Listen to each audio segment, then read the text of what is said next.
And we are recording. And I totally forgot to ask you if you need to blow your nose. Oh, I already did. And I'm ready.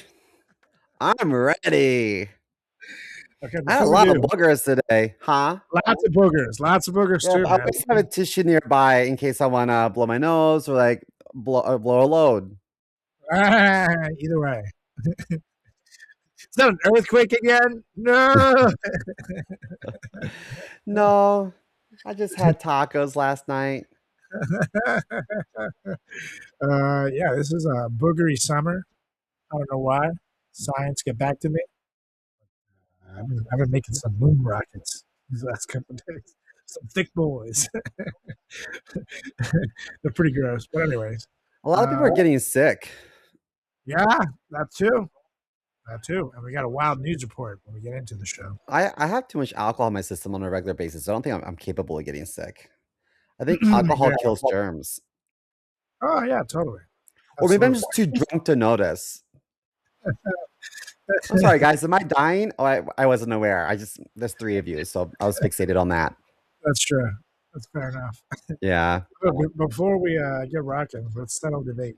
What do you call these teas? These Wife beaters. Wife beaters, right? That's what. Or just beaters. Some people don't like to say wife beater. Yeah, it's not say PC beater. anymore.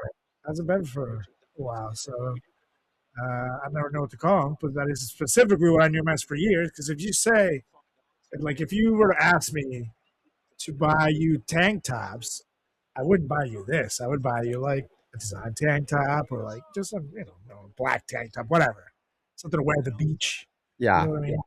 But if you meant this and you told me tank top, you'd be mad. You have to be very, very specific. So, yeah, let me get some beaters. So, all right, you got it, dude. But yeah, that's not cool anymore.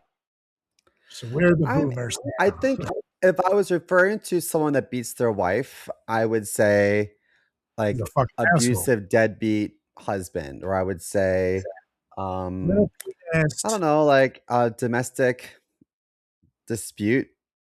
I don't know. I don't know if I would say like wife beater. I just don't know if I would refer to someone as wife beater. To be honest, it is way easier to say wife beater than domestic diddle disputer or whatever the fuck you're talking about over there. I think I would just say like abusive asshole. There you go. There you go. So this is a very depressive start to the show. So we're gonna do this in 3, 2, 1. What are you doing? Testes in my mouth. Get on the ground, you fucking pledge! Ew. Welcome to the greatest podcast experience of your life. This is the FratChat Podcast. All young men like 3 things. Food, booze, pussy. Featuring Carlos Garcia and Chris Moore. Yeah, what's up, everybody? Welcome back to another edition of the greatest podcast in the history of podcasts. Yeah, this is the FratChat Podcast. I'm Carlos Garcia with Chris CMO Moore. How's it going, Mr. Moore? Good. I'm just tired from all the festivities this past weekend. We had a kick-ass bachelor party weekend. Yeah, weekend bachelor party. That's why I'm rocking a tank top right now. It's a heat wave out there. And I have no soul left to live after this weekend. That probably took a few years off of my life, at least. Yeah, I want to go on. Well, I want to talk about that in a moment, but I had a question. So you're just asking me to call these. What do you call the space between your balls and your butthole? Well, it can be called the taint. Uh-huh. And it can be called the grundle. You ever heard the term the perineum? Oh yeah, perineum or something like that. You know what's funny? That's a real term. That's the real term. What is that? How do you say it? Perineum. Because when I was in college, I went to school for theater, and there's something in theaters called a proscenium as part of the stage. And whenever like my teacher would say proscenium, I would get the uncontrollable giggles. and people be like, "What is wrong with him?" It's kind of like at dinner at your bachelor party when we went to dinner. I asked your brother. I was like, "Do you ever get the words, um, oh, polenta and placenta mixed up?" And he was like, "No." I was like, Yeah, "Really? no. You never have?" He's like, "No, No. dude." It's like, "Oh, We're not morons in our family. okay." What the fuck, dude? That's dyslexia. Anyway, I just want to know what you call that. I prefer taint personally, but okay. So back to your bachelor party. What do you remember? Oof. Well, I have to say, it's the first time since college where I have seen the sun rise 3 nights in a row. Samesies. And this is just off boozing, not even. Yeah, I haven't been up that long and boozing that long since college. It was wild. Or maybe at least in my mid 20s was the last time I really got that wild, or later 20s. It's been at least 10 years. I'll tell you that much. Yeah, that's probably what hurt the most because I could really still handle my booze pretty well. And all the other extracurriculars, like the charity work and the wood yard pickup and plant some trees too. Like the Slicing charity work. limes. That's what I was doing. That's right. We were out doing lines of cleaning like lines out. Like putting out lines for schools because that's what you do. Yeah. The bear was scary. Yeah, there was a bear. That was Uh-huh. terrifying. You know what's funny? So when you're drunk, which I think is hilarious, I think it's a nice quality. But when you're drunk, you are such a daddy daycare, and you keep a soft awareness of everything. Well, there's because my credit card was down.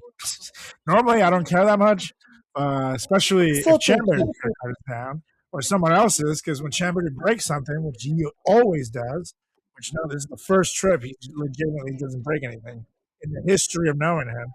Yeah, I was like, no, man, I can't fucking. Otherwise, I wouldn't have given a shit, honestly. But I knew you have to keep this fucking crew. This was a rowdy crew. Well, at one point, I turned to the guys. I was like, "Watch this, guys." I was like, I'm pretty drunk and I'm a liability, so I'm gonna walk outside really quick." And Carlos is gonna scream and say, "Chris is gonna get eaten by a bear," and he's gonna pull me back and watch this. So I ran outside, and you were like, "Simo, God damn it, you're not getting eaten by a bear tonight!" And you pulled me back in. I said, "I told you, it's funny. It's an endearing quality." We just seen a fucking giant bear, and it was like 15 feet away. And Seymour walked just to the spot where that bear was, and we had not seen where this bear went. It was eating the trash. So yeah, this bear could easily, and we're all inside like playing beer pong loudly, being aggressive. I was like, this is literally like the Friday the 13th movies. I watched all those movies, so we don't have to live through that shit. Literally. Everybody leaves the gay boy by himself, and he's out there standing there. All of a sudden, he's getting mauled, and we're playing beer pong, and someone makes a cup, and we're like, yeah! Meanwhile, Simo's like, ah! Help! Help! And we're like, yeah, fuck you! Made that cup! That's the only bear I saw that Pride weekend. It's very homophobic to have your bachelor party during Pride weekend. No, I have to say, a lot of my friends were like, "I'm so sorry that you're stuck with all these straight boys." I was like, I'm not gonna lie, I had a great time. So I was still able to be gay. I'm gay every day. So I'm prideful every day. So, but like everyone, like no one made me feel weird. No one said anything mean to me. This is the only time in the history. But of course, the roast that was allowed. That's the purpose. But people still they weren't like vicious. So I think I was the meanest one at the roast. But I think that of all the fraternity functions I've ever been to, this is the first time that someone didn't make me feel like othered. You know what I mean? Well, you can say that Carlos Garcia solved racism, you guys. You're welcome, guys. You're welcome. I did it. Homophobia. You solved bigotry. That's what you gotta do. That's all you gotta do. Just put everybody together. Give them a couple burgers, a couple beers, a couple dogs, a lot of drugs. What? And yeah, that's how you solve it. That's literally how you solve it right there. I have my next residence has to have a hot tub. Right. And I want that pool thing, especially because when I first got in the first day, it was 78 degrees. And eventually everybody decided they wanted it hotter and they put it at like 95. So it felt like almost like a hot tub. But you can make it pool. Like it was like one of those like overground. You can control the temperature. It's got jets, almost like a giant hot tub. But yeah, I could get down with. I would honestly crush living in that house. Had everything I would ever want to do, all in one house. Okay, so listeners, we had like Poconos, by the way, people. I probably should have said that. I don't know if I said it last week. That's where we're going. The Poconos, big giant house, big massive property out in the middle of the fucking woods with everything. But yeah, you go, Steve. Until wait, so we had when we approached the house, there's a basketball hoop out in the driveway, and then in the garage it was a game room. So there was like the basketball you would see like at an arcade that keeps score. There was like this arcade game that had every game that I remember as a kid. There was air hockey and like shuffleboard, and then in another room there was well, we use it for beer pong, but there was ping pong, and then downstairs there was like some more games and a pool table, and there was multiple like lounge areas and lots of rooms and lots of space, a huge kitchen. There was a big picnic style table in the kitchen. There's a huge dining room table. There was like seating outside. There's a hot tub. There's a fire pit. There's like a larger semi hot tub or pool. It was just perfection for a bunch of guys just want to get away for a weekend. It was the best spot. And when I say the biggest yard I have ever seen, like the biggest yard, I don't know how the fuck they mow that thing. It must take forever, even in a car. And you had all the woods, so you could light out fireworks, you could yell, you could do whatever you wanted, and blast music, and no one could hear you. So it was epic. Best time ever. Fireworks were legit. My voice is still like kind of gone. I'm not gonna lie, it's one thing that's still not back. Like I'm gonna have to do a lot of video work this week. I feel like my voice is like, it's tough for a voice only format. Unless you're watching on YouTube. But for the other part, voice only, where I have to do things like, hello, my name is Pedro. That's my sexy voice. Oh, nice. I was really turned on. My panties are wet. Somebody get me a biscuit and soak up these juices. I just get real close to Julie's ears. Like, oh, yes, señorita. You want me to get your groceries? My name is Pedro. And she's like, take me now. Yeah. Make an honest word out of me, Pedro. Have you hung up your picture frame that Chris made? Oh, yeah. I haven't had the energy. Just like working and like going to the gym has taken like all my life from me this week. And also, no, we are in a heat wave, you guys. So that also doesn't help things. Like just today, I never shower at the gym, but after I got out of the sauna, I literally jumped in the shower with cold water. Yeah. Didn't even dry off my hair. I just put on a t-shirt and kept my shorts wet and my hair wet. And I went outside.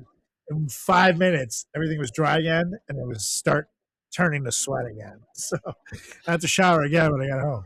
You know what? Even with my AC blasting, I still can't like maintain like a comfortable temperature sometimes. Yeah, no, it's like warm in here right now. So the past few days, I never even wear fucking wife beaters. This is like heat wave shirt right now. Well, I just thought you watched a classic episode of Jerry Springer. You were inspired. Yeah, that's right. No, so the past few days, like, you know me, I'm like, turn it, make it hotter, make the hot tub hotter. But the past few days, I'm like, I'm gonna do a cold shower, or just like lukewarm, semi-cold. Yeah, I usually do the sauna for like almost 25, 30 minutes, but today I did 15, and it was plenty. But when I got outside, it actually like was comparable to the sauna, which is wild. And it might have even felt hotter out here because the sauna is dry heat. You know what I mean? Out here, it's like you start getting that humidity, and there was like barely any wind today. And the thing I had to shoot for was outside. So it was fucking hot. But yeah, I haven't had the energy. I'm gonna put it like somewhere up here, right behind me, maybe like directly behind me, and move these over. But yeah, it'll be up there soon. Well, speaking of working out, let me ask you something. So I spoke to this trainer, and I have to make a decision soon. And so I think I'm going to go with it. I have trainers available to me at my gym, but my work hours are so erratic that it's not really.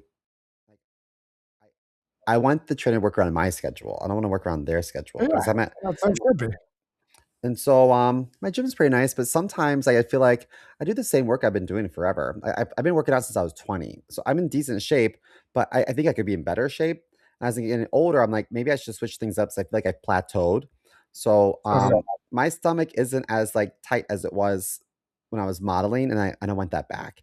And maybe it's unattainable, but I don't think I'm eating the way I should be eating. I think I just need some structure. So I spoke to this guy.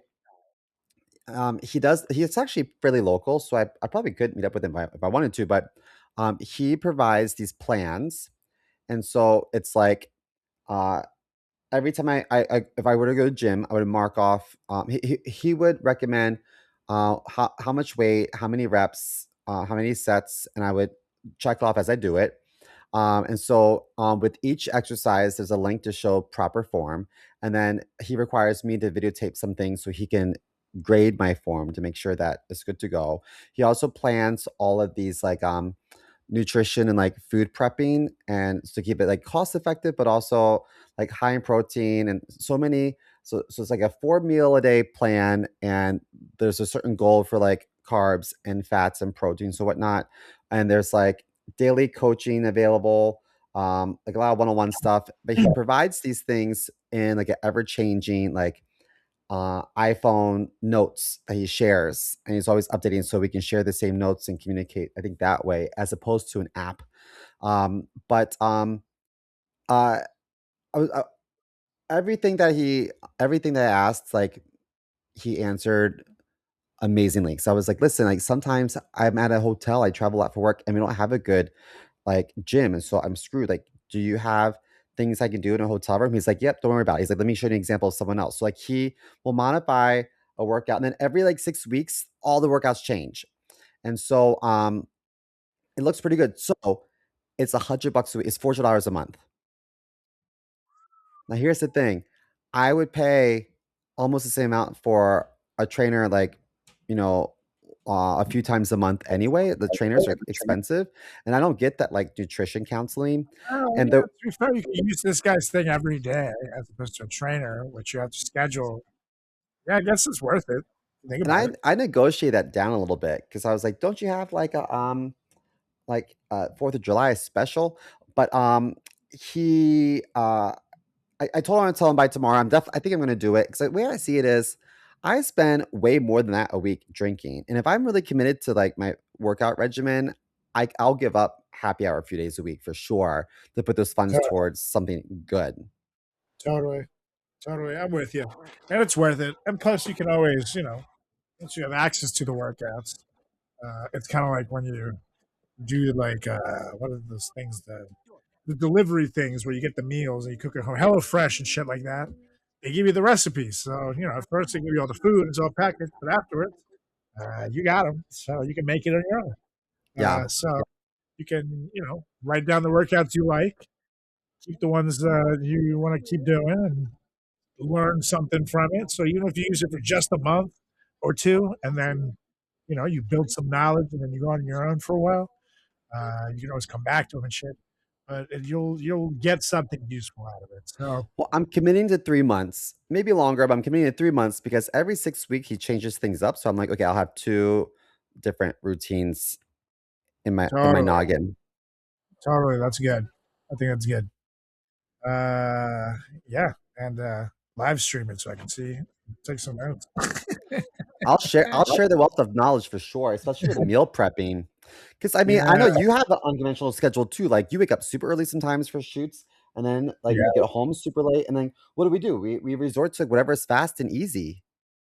Totally. Like there's a Chipotle, great. Like I'll make a high protein snack in Chipotle. That's not ideal, but I do that sometimes. I agree. And yeah, I'm lucky I haven't had a super early job in a while, but fuck. I think the earliest I had to get up was like 2:45 in the morning for an acting job. That's the worst. That was just, especially because at that hour, there are people getting up for work. It's not just actors, but it's also the people that are still out drinking from the night before. Oh, that might be me. So it's like a weird meeting of the groups. Yeah, that fucking sucked. But anyways, it's enough from us. It's time to hear from you guys. Because it's emails from the listeners. And why don't you start us off, Mr. Mel?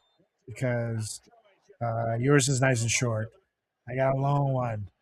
Yeah, I think yours is one of the longest ones. I know. Yeah, And I almost didn't pick it because when I clicked into it and saw it was that fucking long, I was like, oh, Jesus. I don't know that I have it in me. I have to like give this a read. And it is worth it. Let me tell you. It's worth the length. That's what she said. So let's start with you this week.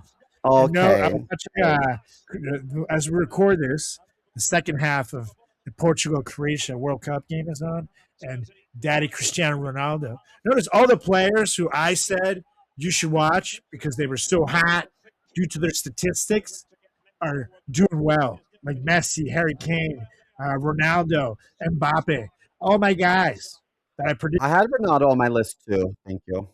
Yes, but my correct list is hitting. It's spot on. It's epic. So just so you guys know, if Ronaldo scores, I might be like, yay! But, for the most part, won't be a problem. Just so you know. If I freak out, that's what it is. But anyways. You can say whatever you want to say during July, but June, whatever I say is correct because that's my month. Just so you know, it's we're recording this on July 2nd, dumbass. Okay, and then your time's over. When it's Cinco de Mayo, then you can say whatever you want to say, and I'll agree with you. You can have that day. How come you get a whole month and I get one day? That's bullshit. Because Trump had a lot of things to say about Mexicans. That's true. This is Trump's America. That's true. Did you like the Mexican decor at your bachelor party? Yeah, that was great. Cute little touch. It's funny. Okay, so kids want a whole month celebrating right now, or any Latinos, It's like, you guys, let's have a Latino Heritage Month. They're like, shh, no, man, what the fuck? Are you stupid? Trying to get us all deported? I read an article recently that said that, I know this is related, that Venezuela, compared to all other countries, probably has the most natural resources. Yeah. Oil, gold. And so I'm like, that's why Trump wants to make it a state. Of course. I didn't realize how special Venezuela was. Yeah. They gotta get their politics together. They could be like a total powerhouse, Totally. And a lot of potential there. Not like SEMO at the spelling bee in third grade special. I don't want to talk about it. I actually intentionally peed my pants so they wouldn't make me go on. Oh, gee. And I don't want to say anymore. I don't want to talk about it anymore. Okay, so this is from someone named Chucky from Palm Springs, which red flag. I think Chucky sounds like a young person's name, but Palm Springs is like a lot of older people. To me, it sounds like a balding fat guy who thinks he's 25 and he still likes to act cool, but he's really like 48. Oh, really? To me, it sounds like, I don't know, like a little twink. So I think to myself, okay, it's an older crowd at Palm Springs, so this is a sugar baby. I think it's a sugar daddy. Okay, Chucky, maybe. Let us know what you are. Settle it down. Chucky, send a pic. Okay, so Chucky wrote, send a good one because Carlos likes the good pictures. You know what I'm talking about. Okay. Dear FratChat, he writes, I was wondering if you could tell me why conservatives are so obsessed with gay sex. When I think of straight people, I don't immediately think of what goes on in the bedroom. What do you guys think of when you hear pride? I know what Fox News thinks of. Lots and lots of butt stuff. What are your thoughts, Chucky from Palm Springs? Yeah. I agree with that. I think Chucky, I think we're probably on the same page. Yeah. When I think of they're making their business, but they love to make it their business and talk about what people's bedrooms and people's wieners and shit if they're trans. But if you fucking sit around someone's dinner table and we're like, oh, hey there, Mr. Richardson, what you packing under there? You got a little wiener or is it big? How hard does it get? Still, they'd be real uncomfortable. But they make it. They're making their business. I don't know. I don't know why. I think a couple things. Well, for one, when you sent the save the dates for your wedding, what I did first was I called my mom on FaceTime and showed her. I said, "Oh, look how happy they are." I don't think about like what Yeah. your kinks are, things. It doesn't even cross my mind. I don't care. Yeah. When I know it's very disappointing because I've been trying to send CMO a list of my kinks. Just feature oh, I Julie. know from last weekend. Oh, I know. No, I saw in the hot tub you and Nemeth That's right. a lot of butt eating. No, so So it's I called cleaner the next day. yeah We brought the big net. yeah I'm gonna get you a lifetime supply of mouthwash for your wedding That's gift. right. That's Um, right. I think that Now kiss the bride. Oh God, no. don't do it, Julie. So I like if one of my friends was expecting, like I'm not like how'd that happen? Like or you know what I mean? I don't ask questions. I'm just congratulatory. So I never once would I ever think about like what happens in a straight person's bedroom. But I do think Yeah. that conservatives, when they hear gay, they immediately think of like butt fucking. And I don't necessarily think it's their fault per se, because I do think that media historically has always shown like the most provocative images from like pride parade. So like if you look at like a pride parade, covered in media, there is normally like people in like leather harnesses and things like that. So I don't think that the media does a good job. I also think that, if you live in middle America, and you've never been exposed to any diversity and you don't really know gay people, then in the 90s your only exposure to gay people is what you probably saw in like Will and Grace, like, and so so gay people in TV shows were always like novelties and like like the gay best friend that you go shopping with. It's never like a real fully fledged out character. It's always just kind of like a Totally. caricature, kind Totally. of like I think historically with like Hispanic or Latino actors were probably typecasted just like Asian actors were typecasted. Like when I was younger, I was obsessed with karate movies, and there was always like a kung fu master and he was Asian. Like after 9/11, I really think that Hollywood did um Middle Easterns dirty with like the way they portrayed them in movies. So I don't think it's like everyone's fault per se for their mind to go there. I think people have been conditioned to think that. But I will say that when I was in, um, name some cities in Wisconsin. Where are the big ones? There's one city I went to Pride, Wisconsin. Idaho? No, not Idaho. Madison. Omaha? There's Green No, Bay. not Green Bay, not Madison. Do another one. Milwaukee. Oh, that's it. That's it. Okay, so Milwaukee. I went to a Pride Parade. Did I say Idaho? Fuck. I think that's a state. Woo. Okay, so Milwaukee, at their Pride Parade, they threw out candy and little kids were there and they had like pillowcases and it was cute. And a lot of the characters on the floats were like cartoon characters, and it wasn't like inappropriate for kids at all. There was no like sexy things. It was just like family friendly. And I thought to myself, why don't they cover this in the media? So I also think that a lot There's of conservative men are That's fair. uncomfortable with, I'm sorry. Because they want those ratings. But yeah, go on. I think a lot of conservative men, just in general, especially if they grew up indoctrinated in their faith, I think that they're really uncomfortable exploring their potentially like homophobic, I'm sorry, homosexual curiosity or any bisexual curiosity. Just the thought of it makes them feel a lot of like internal shame. And I think a lot of it might be internalized homophobia. I'm not saying that they're gay, but I think everyone's like, on the spectrum at some point, the spectrum of sexuality, So I think there's a lot of things. The last thing I'll say on that, which is hindsight 2020.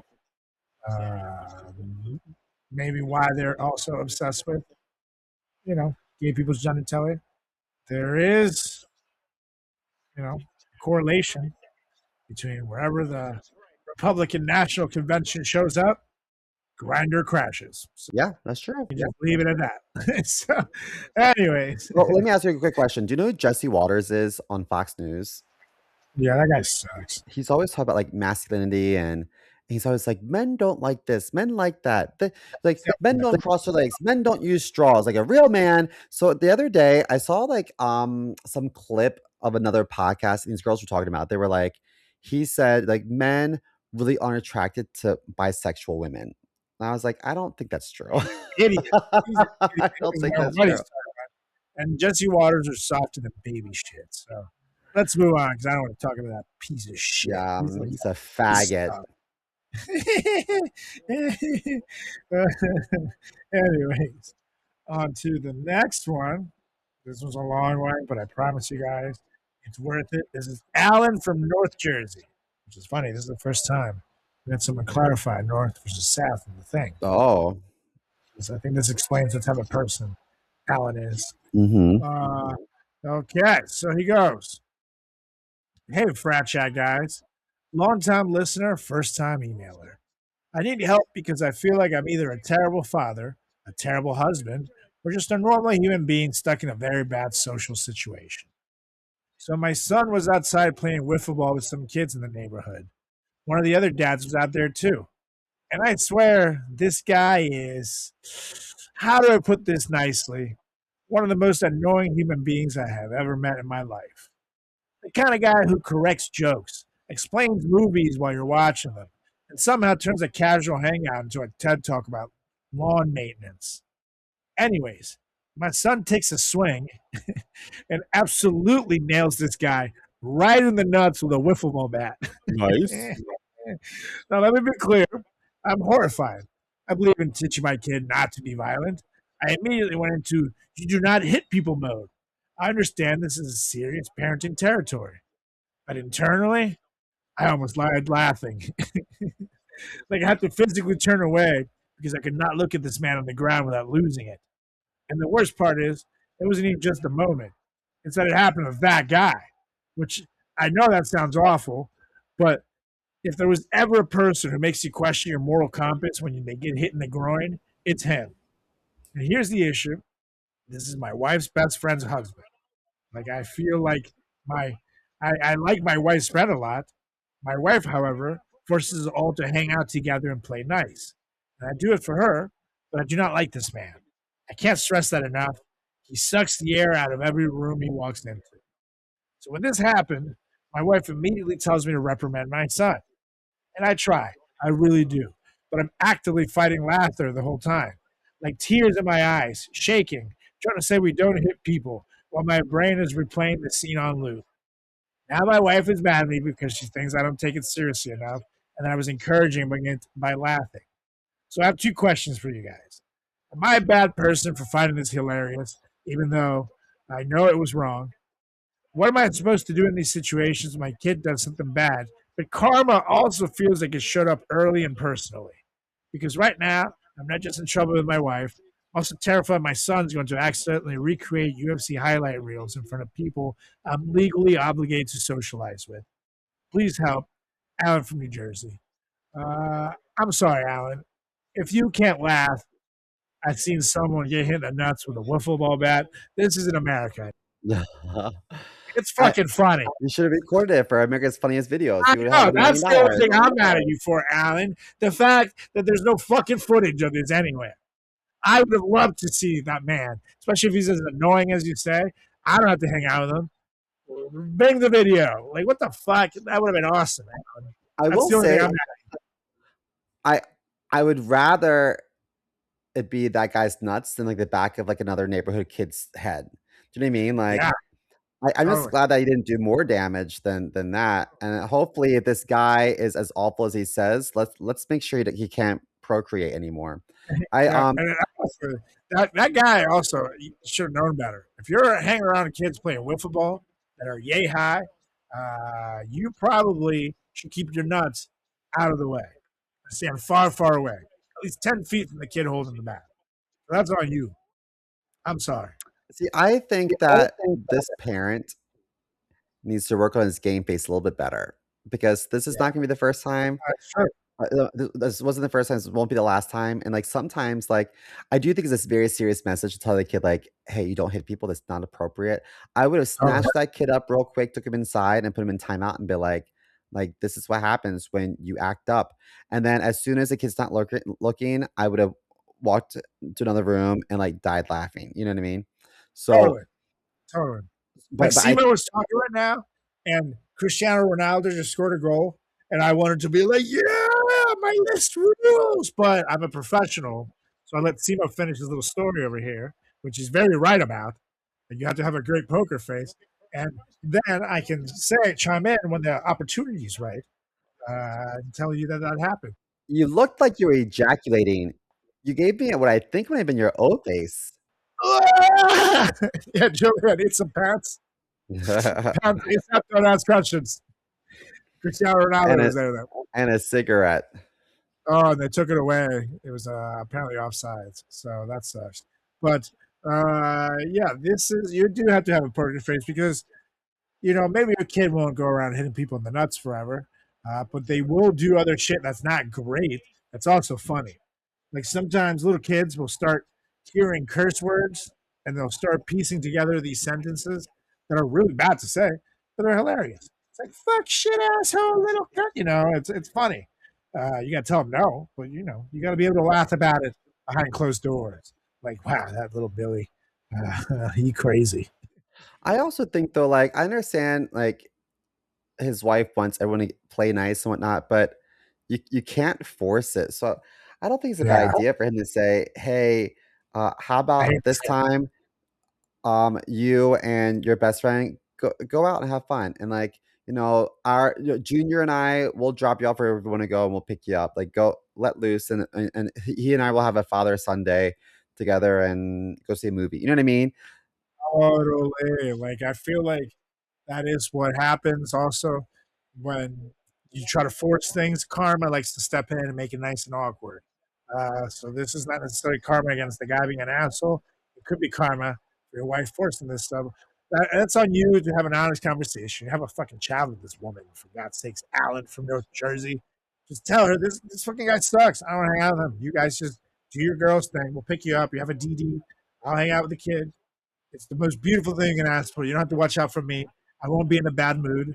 You get to have your girl time, which is arguably much better than when you have to bring us along, I would argue, and then you can be happy. Mm-hmm. So just have the talk, Alan. It's important. Anyhow, we got to keep moving, because we have been yapping. I know. It's time for the news.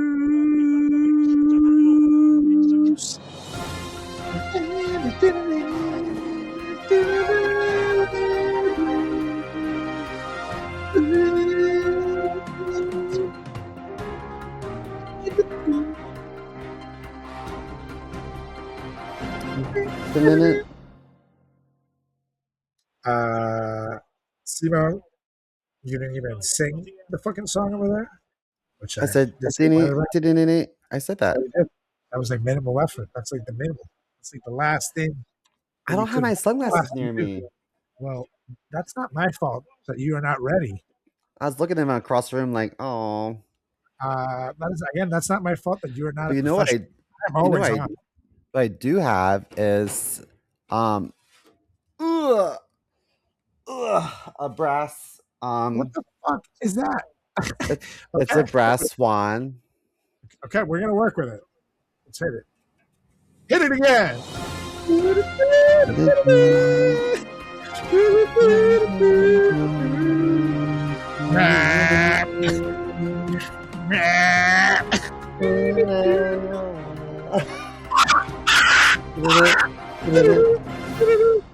Quack quack. Okay. Ooh, it's heavy. That's a big deck. It's brass. I put plants in it, but they died the other week when I was out of town. I gotta replace them. Well, this week We got another crazy story because just when you think this admin things can't get bad enough, they just get worse. Yeah. Because this week we have the Trump administration, which is basic public health people. Because you know what's always comforting? Finding out that there's a flesh-eating bacteria with about a 20% death rate, and then learning the government basically went, tracking it sounds expensive. Because that's apparently where we're at. Literally, that's where we're at. The Trump administration stopped requiring states in the CDC's FoodNet surveillance program to report cases of Vibrio bacteria, making reporting optional instead of mandatory. You know, the old COVID way of if you don't report numbers, same thing. Public health experts say that means it's hard to spot outbreaks early and connect cases before the spread. The administration argues that there are still other surveillance systems in place, but could say FoodNet's active monitoring was one of the best early warning tools. Now let's talk about this nightmare fuel. The bacteria is called Vibrio bulnificus and is commonly known as the flesh-eating bacteria. It causes an infection called vibriosis, and you can get infected in two ways. Number one, eating raw or undercooked shellfish. So go to sushi a lot. Yeah, that can happen. Especially oysters. Number two, going into warm salt water with an open cut or scrape. Once it gets into your body, it can spread incredibly fast, destroying skin and soft tissue and causing massive blisters, sepsis, septic shock. In severe cases, doctors have to amputate limbs just to save your life. About 1 in 5 people with severe infections die, sometimes within just a day or two. So maybe don't cannonball into the Gulf of Mexico with a fresh paper cut after housing a dozen raw oysters this summer. And this is where the administration deserves to get roasted. Their strategy, if you watch it, seems to be if we don't collect the numbers, maybe the bacteria will respect our budget cuts. That's like taking the batteries out of your smoke detector because you don't want to hear about the fire. Like imagine that applying that logic anywhere else. Good news, folks. We eliminated speeding tickets by laying off all the cops from radar guns. That's not really how it works. Well, that's what Donald Trump did during COVID. He was like, the numbers are high because we're testing so much. Stop testing. Exactly. If we just stop testing, we'll be okay. Yeah. Now Cristiano Ronaldo scored, and this one is a penalty, so he's keeping it. Love you, Cristiano. You're the man. But anyways, this administration is basically that guy in college who never goes to the health clinic because then he can say, hey, I've never been diagnosed with herpes. Yeah, because you never got tested, dude. So you can say what you want, buddy, but at least stop scratching your fucking dick while you're lying to all of them. Honestly, a bizarre governing philosophy. Disease surveillance is one of the cheapest ways to stop outbreaks before they become disasters. It's literally the public health version of changing the oil in your car. Instead, they're treating infectious diseases like student loans. If we ignore them long enough, maybe they'll disappear. Spoiler alert, bacteria do not care about your political ideology. Vibrio isn't checking your voter registration before it starts eating your leg, and it's definitely not trying to own the libs. So remember, cook your seafood, stay out of warm salt water if you got open wounds. If you've developed severe swelling, redness, or blisters after either one, get medical attention immediately. Because apparently your best disease surveillance system now is just hoping your leg doesn't just start dissolving before someone notices. So that's the news, folks. Hey, we're fucked. This is where we're at. RFK Jr. sucks, man. Yeah. Yeah. He's probably like, maybe we could be friends with the bacteria and then use them to win wars. Has the bacteria tried heroin? Maybe it wants to be friends with my brain worm. Say hi, wormy. I used to respect his wife as an actress, but now I can't respect her at all. I think she's a horrible judge of people. And they all just suck. Yeah. She got built so much cachet being Larry David's fake wife. Now it's all gone. It's all gone. Yeah, she fucking sucks. But anywho, now it is time for because shout out to Right Wing Watch, our homies, for highlighting this story. It's time We're not the drag queens again, boy.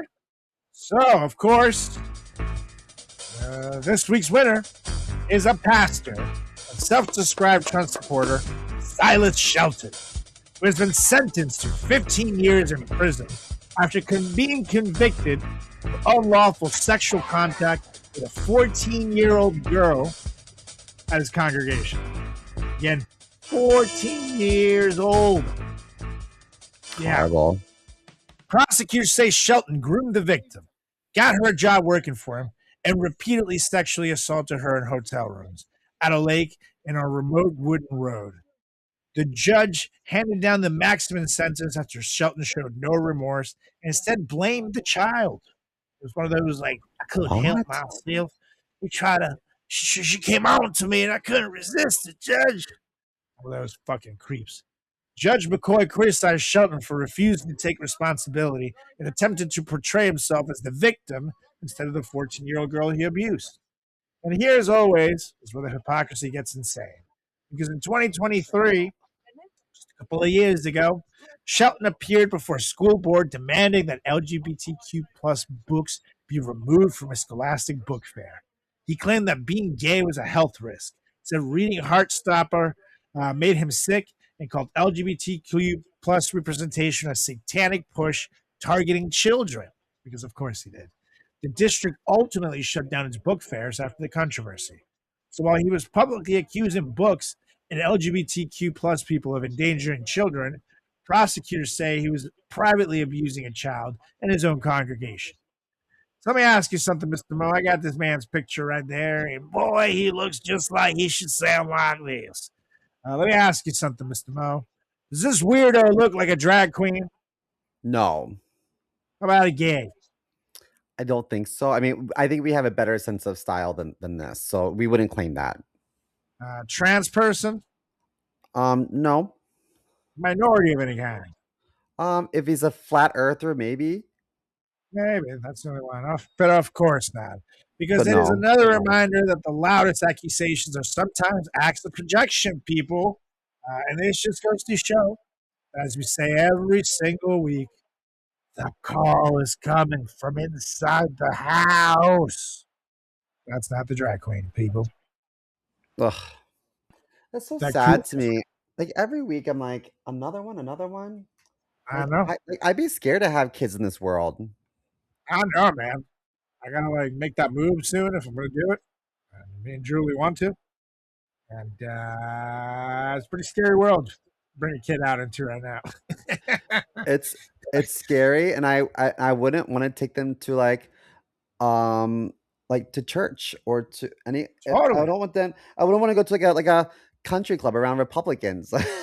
Totally. Like Julie's like, what religion should we raise it? Because she's is Jewish, and obviously I'm not.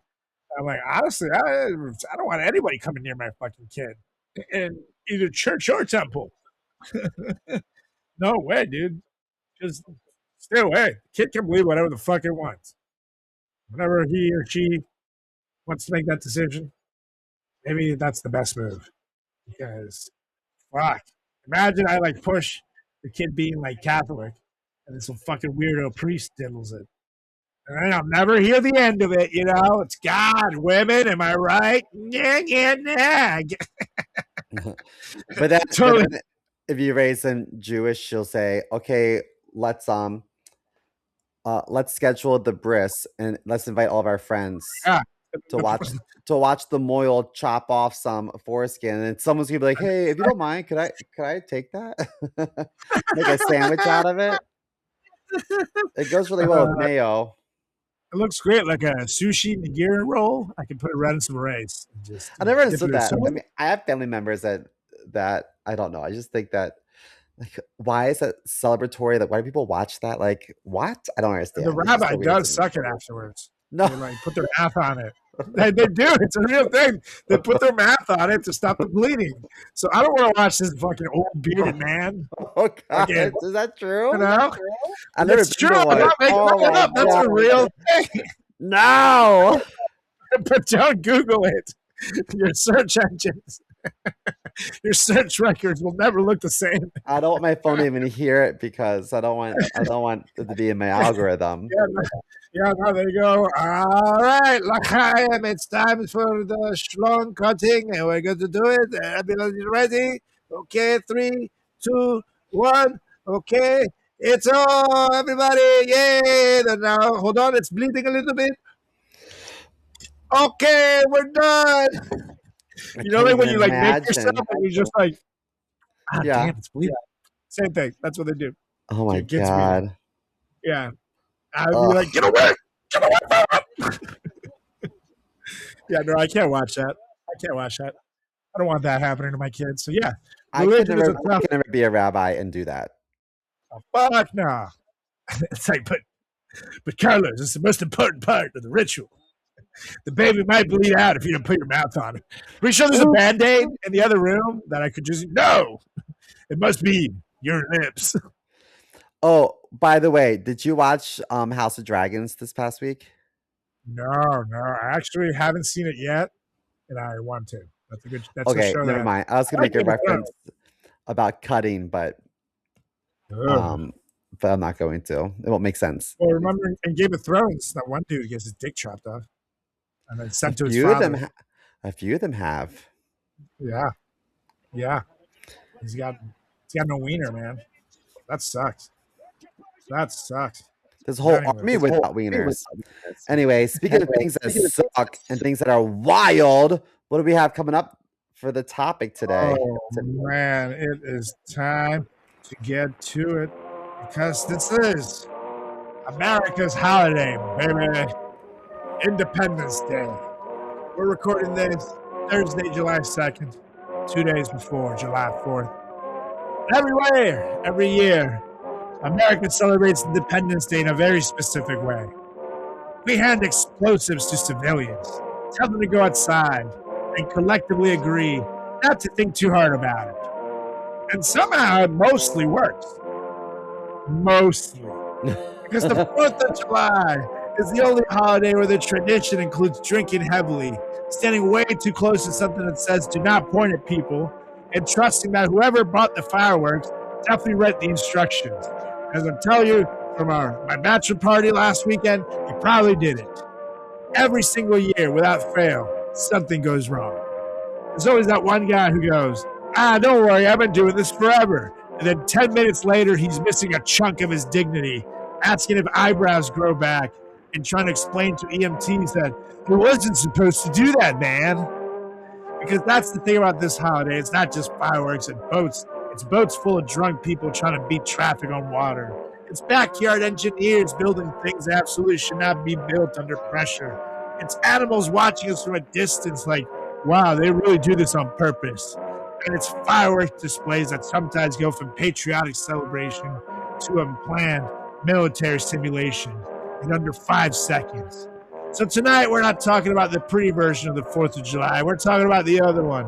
The one where physics wins, alcohol loses, and someone always says the words, bro, I think that was a mistake.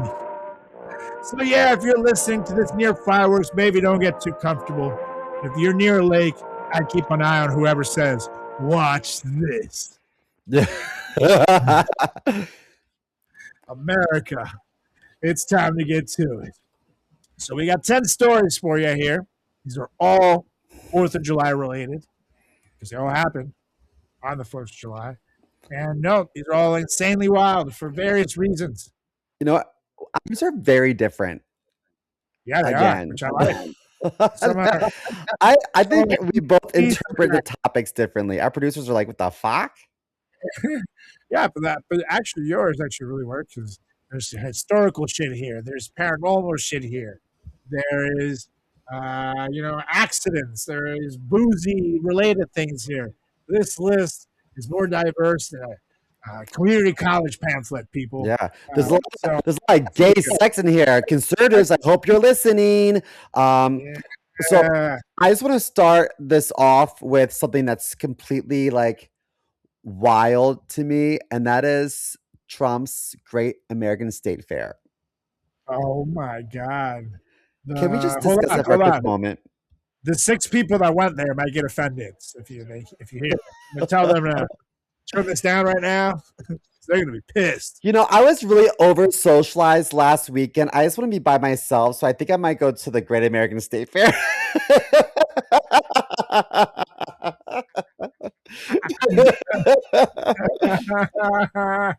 He said that there was 45,000 people in attendance when they opened it on June 24th. That's what he said on Truth Social. And there was a picture that got taken down, but there was like a band playing, and someone zoomed in on this guy's reflective glasses, and the glasses reflected the crowd in attendance, and there was like maybe a couple dozen people like on the entire like mall. You know what I mean? Like the grass, they call it a mall. Yeah. It's so what a failure. So much money put into it, and what a complete failure. Well, did you see? I didn't see this, but I think it was earlier today. There was an accident at it. There was like these like dancers on the stage, like doing some like old timey number, and then a giant fucking panel from the ceiling of the stage came crashing down, and it was like a metal panel thing. So literally, by the skin of their fucking teeth, a woman wasn't crushed to death because it landed right behind her, and she was focused on her dance. She was not watching this at all. So literally, there was almost a catastrophe. And my whole thing is like, you know, if you're trying to sing your show and you get crushed to death in the American State Fair, no one's there to see it. Did you even sing? Was there even a show? Probably not. Yeah, that was bad, dude. It was like when you watch the size of this fucking panel and how no one got hurt, it's like, holy shit. Horrifying. Yeah. But anywho. Okay, so my real first one. Did you know? Well, do you remember who John Adams and Thomas Jefferson both were? Yeah, I'm surprised you do. Uh-huh. Thank you, ChatGPT. Not just kidding. So John Adams was our second president. Thomas Jefferson was our third president. They both died on the same day, July 4th, 1826. This was the 50th anniversary of the adoption of the Declaration of Independence. You taught me a while back that they didn't really sign everything until I think August 2nd. Is that what you said? Yeah. It was later. So this is like the adoption of independence of Declaration. Is that right? Am I saying that right? Yeah, you're pretty close. This is exactly right. It's when they're like, yeah, we're gonna do this. It's on, y'all. It's gonna happen. Today is the day that it's fucking on. And then you start signing the paper and like, oh, well, actually, you know, we gotta rewrite this, push it to tomorrow, the next day. That's why, like, Trump said shit like, well, I'm patriotic that you don't know elections the same day. Motherfucker, look at the signing of the Constitution and shit. Come on. That was America's history is waiting. Be patient while you do it. So, well, Adams and Jefferson were really close friends, and then became like really bitter political rivals. And then they kind of like made up years later with like a lot of like gay fucking letters back and forth before they died. So Adams reported last words were, Thomas Jefferson survives, not knowing that Thomas Jefferson had actually died right before he did. Yeah. So everyone's like, also, I think was like, what an idiot. I think also, okay, so James Monroe, I think, was our 5th president, right? Washington, Adams, Jefferson, Madison, Monroe. So yeah, so he died on July 4th, 1831, which is 5 years later. So that means 3 of the first 5 U.S. presidents died on Independence Day. The idea that Independence Day seems to have become the retirement date for founding fathers is like one of the strangest recurring themes in American history, and it's true. There's also this other guy, I forget his name, but I think that he drank like warm milk with cherries or something, and it got like a gut infection and died a few days after July 4th. But yeah, it's not a good day to be a president. Yeah, that's probably unpasteurized milk. RFK fans. Yeah. Donald Trump, take your vitamins. Yeah. Hold on to the railing. Have your milk, Donnie. Yeah, what the hell is this? But yeah, that's crazy. A weird coincidence. Maybe it's like super patriotic then to blow your limbs off and bleed out for the president. That's what they would have wanted. Mm-hmm. But anywho, on to my voiced one. And this one, I'm going to take you to the peaceful place, Yellowstone National Park. And give you a 2,000-pound reminder that you're not in charge. No, we're not talking about Simo's prom date. Never mind, that was me. Anyways. She was actually really cool. She was so cool, man. So Yellowstone National Park, Wyoming, July 4th weekend, 2023. And I guess we're saying July 4th is redundant, but we're going to keep saying it. Because every summer, Yellowstone becomes a massive experiment in human overconfidence. There are signs everywhere. There's rangers constantly warning visitors. There's brochures that say the same goddamn thing in multiple fucking fonts. Do not approach the wildlife. Do not approach the wildlife. And yet every year, someone looks at a 2,000-pound wild animal and thinks, this one looks pretty chill. Go take a picture with it. So during the 4th of July weekend in 2023, a visitor got way too close to a bison while trying to take a photo. Now, bison are one of the most misleading animals in North America because they look slow and calm. They almost like livestock. Yeah, they do. They look like livestock, like a little too big. But they're not livestock. And in fact, they're not slow. They're actually very fast, very unpredictable, and they're literally built like moving fucking wrecking balls. So when the tourist approached, the bison charged. And what happened next is over in seconds. A full impact in full speed from an animal that massive is not a shove. It's a launch. The visitor was thrown into the air, whoosh, up in the air. There's video of this. You can Google it.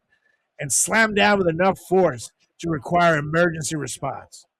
And in documented bison incidents like this, injuries can range widely, but commonly include blunt force trauma, broken bones, and internal injuries depending on the angle and impact of landing afterwards.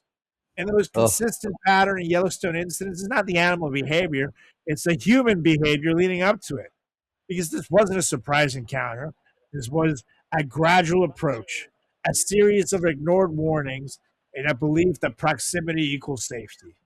And the bison did not negotiate because it did not give a fuck. So it did not warn twice because, again, it did not give a fuck. It simply responded like a wild animal being treated like a photo prop. And that's what lands at number 5 for me, because unlike fireworks, accidents, or mechanical failures, this one doesn't require equipment, alcohol, or planning. It's just one decision. I think I can get closer. Oh, horrible. Whenever people on TV, they're like, it was just a really unfortunate accident that no one could have predicted. I think to myself, really? No one? Yeah. No one thought this would have been a possible outcome? I called that one. Okay. I saw that coming. My God. Yeah. All right, well, next up, remember the Gettysburg Address 7 years ago? Our forefathers had a lot of butt sex, right, conservatives? This country, a new nation, conceived in liberty and the proposition that all men are created equal to bang CMO's mom. Well, that's what it says, right? I don't blame them. So the Battle of Gettysburg ended on July 3rd, 1863. But on July 4th, Robert E. Lee, who was in charge of the Confederate Army, he began retreating south. So this Union victory is often considered the turning point of the American Civil War. The same day when he retreated, so it's July 4th, siege of Vicksburg ended with Confederate surrender. So the Confederacy suffered two really bad losses within 24 hours. Yeah. And a lot of people died. There was a lot of blood and guts everywhere. July 4th, America. That's America. That's crazy. Actually didn't know that one. I didn't know that July 3rd and 4th was when it landed. That's very weird, too. That's like, especially back then, it's not like you can fucking predict that, you know? Like, the betting odds would have been insane. Oh, they're gonna do this on the 4th of July. Yeah, that's wild. It's a good one. All right. A little history lesson for you listeners. Yeah, a little history I'm lesson. smart. SMRT. What? Anyways, on to the next one. I'm going to take you to Simi Valley, California, July 4th, 2024, with a homemade cannon to try to opt out of physics. And there are a lot of ways to celebrate the 4th of July. There's fireworks, barbecues, drinking responsibly, or not at all, depending on the group, or being very irresponsible with it. And then there's the category of person who looks at all that and thinks, what if I invented artillery in my backyard? And in Simi Valley, California, a man constructed a homemade cannon to celebrate Independence Day. The intent was patriotic. The execution was experimental, to say the least. Now, cannons are deceptively simple in concept. Big tube, controlled explosion, projectile goes forward, bada bing, bada boom, literally. But the key word there is controlled. Because once you remove the professional engineering, the metallurgy standards, and safety testing, you're basically left with pressurized explosion container and optimism. And on fire, the device catastrophically failed. So instead of launching a projectile forward, the structure itself gave way under the pressure and exploded. And that distinction matters because this wasn't a misfire, it was containment failure. And the operator suffered serious blast injuries requiring emergency medical attention. Reports describe injuries consistent with explosive device failure, meaning not just impact, but shrapnel, pressure wave damage, and thermal effects all at once. Nearby property also sustained damage, which tells you just imagine how much force was released in that moment.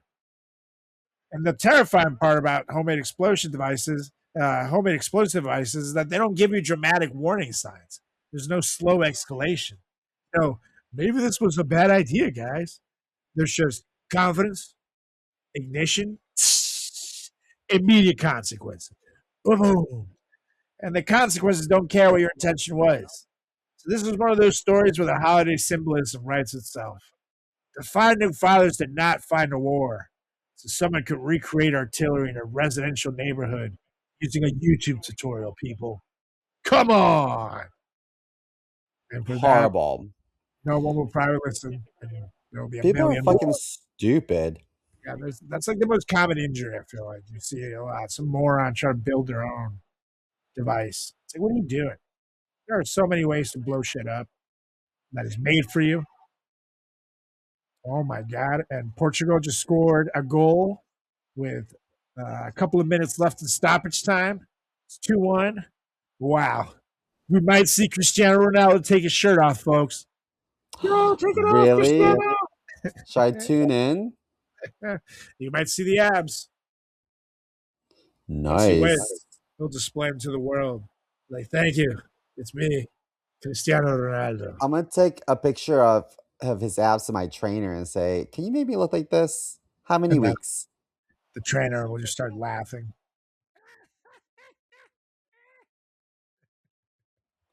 That's the funniest joke you ever said there, Chris. All right, so my next one, so in 1936, there was like a really deadly heat wave.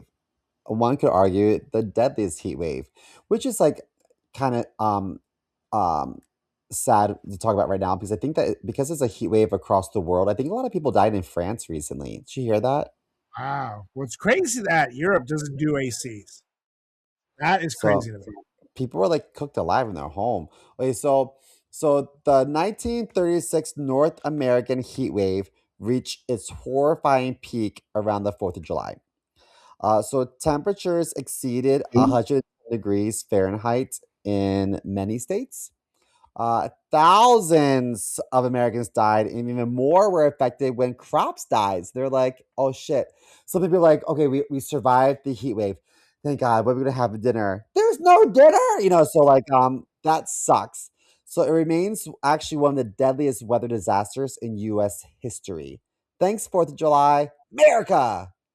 Wow. It's crazy that right now we're going through like a once in a 20-year or something like that heat wave. Yeah, it's intense. But because air conditioners didn't become a thing for American homes till 1940, so 4 years after this. So like without air conditioners right now, we would be fucked. But luckily we have that. Goes to show, man, that's crazy. If we would have lived, what, 80 years ago? Yeah. Woo! Wow, dude. 90 years ago, I guess. But yeah, that's wild. Anyways, that is crazy. And one thing that sucks is like someone dies in that type of heat. By the time they find the body, that smell, dude, has to have been. That must have been fucking horrific. But anyways, on to the next one. Now we're gonna go to Lake George, New York, July 4th, 2005. The post fireworks boat meat grinder incident. So, if you've never been on a crowded lake after fireworks, picture this: thousands of boats, all leaving at once, in the dark, with alcohol definitely involved. So it's not transportation, it's organized chaos with engines. So Lake George on the 4th of July is one of the most densely packed boating environments in the country. And in 2005, when the fireworks ended, all those boats tried to leave at the same time. And what followed was essentially a floating traffic jam where nobody can see and everybody thinks that they can drive way better than they can. And at some point during that evacuation, two boats collided hard. Passengers were thrown from vessels into the water in low visibility conditions and immediately turned into confusion. Who is injured? Who is missing? And who's still on a boat? We just got hit by a second boat trying to pass through the same area. Emergency responders had to navigate through dense boat traffic to reach the crash site. In the aftermath, multiple people required medical treatment for injuries sustained during the collision. What makes boating injuries particularly dangerous is the layering effect. The initial impact, the fall into water, secondary impacts with other vessels, propeller risk zones nearby. Oh my gosh, I didn't even think about that. Like, panic responses and low visibility. It's like a final destination shit, all in there. So even if you survive the collision itself, everything after can escalate super quickly. Authorities later pointed out that, of course, alcohol was a major contributing factor, along with congestion and night conditions after a mass fireworks exodus. And this is the real reason, the real 4th of July boating truth. People treat boats like they're inherently safer than cars. But in reality, they are not. They are cars with fewer rules, less lighting, and a higher chance of someone yelling, "I got this, bro," right before something goes horribly wrong. That right there is number 3. And that is if like hard. If the Nina, the Pinta, the Santa Maria all collided during that was like Columbus days, right? Yeah, so buddy. if they collided, you wouldn't have to worry about like the motors like ripping you to shreds. You know what I mean? That's scary. Oh yeah, sharks. I like to follow them ships. So yeah, fuck, man. That's terrifying. And especially at night. I don't want to ever do a boat at night. It feels scary. If you fall in the water visibility is nothing. So you don't know what's in there, even there's no like sharks or crocs or anything like that. If you drown or you hit yourself, no one's gonna see you. You have like 30 seconds tops before you fucking just drown and die. Correct. Not for me. Yeah. Water at night. Not unless it's a pool. Swimming pool, hot tub, I'm there. They should have had a flamingo floaty like we did at Yeah, your bachelor that's what party. you need. I had a Flamingos, flamingo floaty with matching flamingo swim trunks. goddamn skip. Anyways, what you got next, Mr. Mo? So next up, so remember when I was talking about the deadliest heat wave in 1936? Oh, yes. Well, 1 year before it wasn't the Great North American heat wave. It was the Great Flood of 1935. So Oh, some people call it the Republican River Flood of 1935. I blame Republicans for everything, especially nowadays. So, okay. So, just before the 4th of the year 1935, there's a crazy torrential downpour that caused massive flooding across Colorado, Nebraska, Kansas. So entire towns just like disappeared overnight. Hundreds were killed. So families celebrating the holiday were swept away like while they were camping. Can you imagine? And that's I so was doing some scary. more research, and the 4th of July weekend has repeatedly been associated with a lot of deadly flooding in central Texas because so many families camp near the rivers. It makes sense. Like if I was going to camp, I guess by a river would be a good idea because the resources you have, fresh water, fish, you know what I mean? And then fun things to do in the water too. Raft, whatever, rafting. So there was what's called the Guadalupe River flood of 1987 when a church camp bus was swept away, killing 10 teenagers.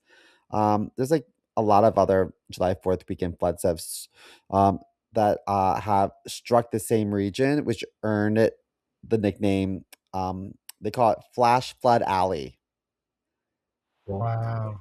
So let me tell you, you shouldn't go camping on the 4th of July. I know it's like a long weekend, but you shouldn't. You just don't do it. Bad reputation. Yeah, crazy. That's fucking crazy. Yeah, and I mean during the holidays too. Like, I feel like there's always less staff. So like there was like that one hurricane that happened. Agnes. That's right, where the signals didn't work or something, and they didn't know the flooding was coming. Pretty recently, and a bunch of people died. Oh So no. that Agnes was like in the 70s or 80s, but that happened on the 4th of July weekend too. yeah, that's crazy. That's crazy. Yeah, man, that's terrifying, and it's a crazy way to go. Because all this flooding that comes up, like you can get taken out by anything. A fucking giant tree that's in there just fucking sweeps you. A big old house. Yeah. Who knows? Scary, man. Anyways, that was the Great Flood in 1935. And holy shit, with seconds to go in this game, Croatia just scored. It's 2-2. They're going to go to overtime, folks. This is crazy. I thought they don't go to overtime because don't they just tie? Now it's elimination. So for eliminations, they go to overtime and then penalty kicks. But in the first ones, the first round, the group stages, people play everybody in their group, and then so they can win, lose, or tie, and that all gets you points accordingly. 2 for win, 1 for a tie, 0 for a loss. And then after 3 games, I believe it is, after everybody plays each other, the top 2 move on to the next round. So, but now it's sudden death. So we'll see if it gets taken away. It could be offside. So we'll see. But anyways, up next, we have the house that became a bomb with a porch in Bellport, Suffolk County, New York. The house that became a home. 4th. Oh, wait. Nope. Sorry. Wrong one. July 4th, 1983. There's a certain type of American confidence that says, I don't need a fireworks show, you guys. I'll just make my own. And this is that story taken to its absolute worst possible conclusion. Because in Bellport, Long Island, a homeowner had been storing illegal fireworks inside his house. And not like a few leftovers from a roadside stand. We're talking about a serious quantity of explosive material packed into a residential structure. Which already sounds like the beginning of a horror movie when the protagonist ignores all the warning signs because, it'll be fine. Well, folks, it was not fine. Because on the 4th of July, the entire fucking stockpile ignited. And what happened next wasn't a fire, it was a structural deletion event. Neighbors described an explosion so powerful that the immediate assumption was not house fire, but aircraft impact. That's how loud and violent the fucking blast was. They thought that a plane landed there. Windows shattered across the neighborhood. Debris was launched outwards. Homes blocks away felt the shockwave. So you can imagine sitting at your 4th of July barbecue, flipping burgers, maybe arguing about potato salad and the monster that put raisins in them. And then suddenly your neighbor's house turns into a sound that rearranges your understanding of distance. Because this house didn't just burn down, it fucking detonated. And this is the part that makes it so unsettling. Because illegal fireworks don't behave like store-bought fireworks. They aren't even regulated. They aren't stored safely. And when enough of them are packed together in one place, they stop being celebration tools and become low-grade explosive systems waiting for any ignition source. The exact ignition trigger was never definitely established in public reporting. The conclusion is simple. Once it started, there was no chance in hell of stopping it. The structure collapsed. The explosive damage surrounding homes, and the entire neighborhood had to process the fact that one house had just briefly become the loudest thing in their lives. Because there are fireworks accidents, and then there are moments where a suburban home stops being a home and becomes a single catastrophic event. Let me tell you, people, this was the second one. And that's why it's at number 2. Wow, what were you at? Oh, and Croatia got their goal taken away. I guess it was offside. So Portugal's going to win, I guess. Anyways, what you got next, Mr. Mo? Why is Portugal such a small country? Oh, they lost a lot of wars, I guess. So small. All at Brazil. Okay, so my last one is probably the most infamous 4th of July moment. Although I don't know if 4th of July was like the exact date. Okay, so you ever heard of Roswell, New Mexico? Oh yeah. Have I ever? So, that's a great one. So next year will be 80 years. So this happened in 1947. So around July 2nd to July 4th, something crashed near Roswell. And so on July 8th, the military announced it had recovered some sort of flying disc. Republicans, don't get upset. I said disc, not dicks. Disc. That's right. Don't get horny. Wait, what? Don't get horny. So hours later, they actually changed the story to a weather balloon. They're like, "Oh, just kidding, it's a weather balloon." Yeah.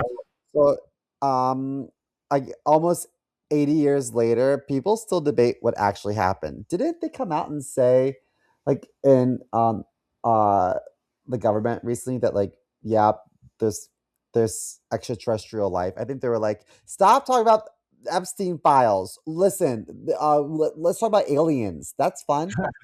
Yeah, they did declassify some shit about aliens. However, they don't necessarily have any, like, they said no official government bodies, including the White House, the Pentagon, and NASA, have stated they have no verifiable evidence or reason to believe that any unidentified anomalous phenomena are extraterrestrial in nature. So they have UFOs, but don't necessarily confirm that it's aliens per se. I don't think I would ever be comfortable sitting down and breaking bread with Donald Trump for a lot of reasons. I don't agree with his politics. I think he's a pedophile rapist. He farts a lot. He probably smells like poop. So there's a lot of reasons why I would never want to be in the same room with him in that goddamn butthole bunker. But if it was a different time, if he wasn't such an asshole, I would go to happy hour, get him liquored up, and be like, "So tell me about the aliens." I would love to ask a president, okay, let's have a few drinks and talk about aliens. What do you know? Yeah, I agree. But he'd probably make up shit. Or talk about Joe Biden instead. Yeah. I'll talk about aliens, but first let me tell you how much I hate Joe Biden. 6 hours later, it's like, okay, I don't care about the aliens anymore. Fuck. UFOs. You know what an auto pen is? Yeah. I sign all my documents Because with magic Obama, markers and I draw pubes. it's Obama and Biden and China. It's China.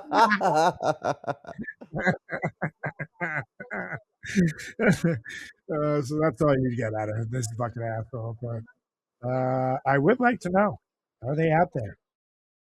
If you know, let us know. FratChat Podcast at gmail.com. And if it was an aliens that tickled your butthole, still let someone know. FratChat Podcast at gmail.com. Whether it was aliens or Uncle Steve that did that anal probe, it's good you tell us. We'll tell the right person. FratChat Podcast at gmail.com. Anyways, on to the last one.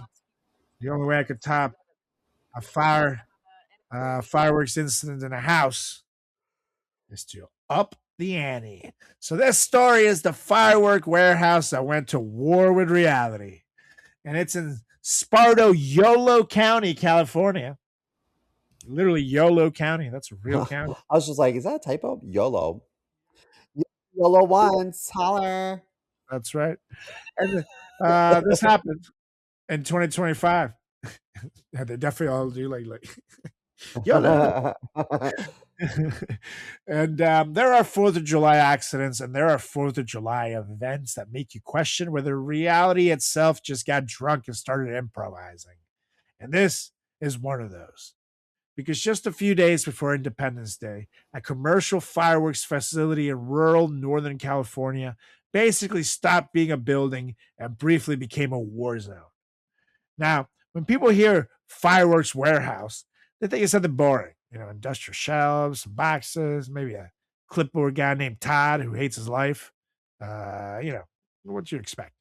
But what actually exists inside one of these places, closer to a low-grade military stockpile that everyone has agreed to treat like it's fine, as long as no one talks about it too loudly. And in Sparto, California, something went wrong. Witnesses reported a sudden explosion that didn't feel like a single blast. It felt like a start button being pressed on chaos. Fireworks began detonating inside the structure, and then critically, they didn't stop. They escalated. So then rockets fucking fired sideways through smoke that they were trying to escape the situation. Shells burst inside the fireball. Then entire rocks ignited in sequence like some kind of domino effect triggered by a demon who loves patriotism. Because fucking right, America. The sky didn't light up. It broke open. Residents miles away reported their windows shaking. People posted videos that looked less like fireworks mishap and more like a military engagement happening inside a warehouse someone forgot to unplug. Fire crews arrived expecting a fire. What they got was a structure actively shooting explosives in every direction while collapsing in on itself. And here's the part that really messes with your brain. There's no confirmed public explanation for what actually triggered it. Investigators have not said definitely how it started. That detail remains unclear, which somehow makes it worse. Because if you can't explain the first domino, you can't really promise it's not going to happen again somewhere else, right? Yeah. And what is confirmed is that multiple workers were killed and others were injured in the blast. So this wasn't a spectacle accident. This was a fatal industrial disaster that immediately triggered investigations and legal fallout. And as it burned, the surrounding fields, of course, caught fire too, meaning that the disaster didn't stay contained. It spread outward like the event itself refused to accept boundaries. And the most terrifying part isn't even the explosion, it's the duration. Because this wasn't a single moment of disaster. It was hours and hours of secondary explosions, meaning anyone watching had time to realize, oh, this is not stopping. This is like the new normal for now. So in the span of a few minutes, you go from something exploded to everything's exploded and still going. Let's get the fuck out of here. And that's why this is number one. Because every other 4th of July disaster on this list is human stupidity meeting physics. This one is just physics saying, I'm the captain now, bitch. That is scary thinking about. You're like Is the worst over? And it's just still going. It's like if a tornado goes by and it just like hangs out over top of your house. Totally. I'm like, really? Like, keep it moving. Totally.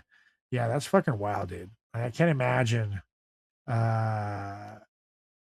just having to hear all that shit. And then also, like, the people that died in there, like, how do you get them out afterwards? You got to wait for everything. And the building's collapsing in on itself. So you can't send firefighters into that shit. You got to just wait it out. That's fucking crazy. That is crazy. We were very safe with our fireworks. Yes, we were. Well, sometimes. I just didn't touch them, except for the candle things. But some of the big ones, that could have ended badly. That's why I let someone else do the lighting. I just watch and go, ooh. While you guys roll around the bonfire, I was in the hot tub watching from a safe distance. Yeah. Thinking I was safe in water, but I was actually closer to the bear. That's right. You win some, you lose some. Oh, good times. But anyways, that was our list of the wildest 4th of July stories brought to you by the FratChat Podcast. Because if there's not explosions, aliens, people dying, boating accidents, and then even the 4th of July. So let us know what you thought of our list. Shoot us an email, FratChatPodcast@gmail.com. Also, shoot us an email for emails from the listeners for any topics or anything you want to talk about. FratChatPodcast@gmail.com. And also make sure you give us a follow on all social channels at FratChat Podcast. That's on Instagram. That's on Facebook. That's on Threads. That's on YouTube, where you can also watch episodes. You can also get me a follow. Check out my website, CarlosGarciaComedy.com. Check out my socials at Carlos Does the World. That's on Instagram. That's on Threads. That's on TikTok, YouTube. Carlos Does World. Twitter/X. Last but not least, all my good buddy CMO here at chris.moore.comedy on Instagram and TikTok. CMO Comedy on Twitter/X. Oh, yeah. So, Mr. Mo, hopefully you don't blow out your hands, and the only thing you blow this 4th of July are either chunks or a guy named Todd. But with that being said, it's time to get out of here. So why don't you please motion for us to get out of here? I motion to adjourn this meeting and go blow, dry my hair. Ew! I'm all about a good blowout for a good holiday. America! Oh, yeah. All right, you guys will be back next week with another edition of the greatest podcast in the history of podcasts and time. It's the FratChat Podcast. I'll see ya. Peace.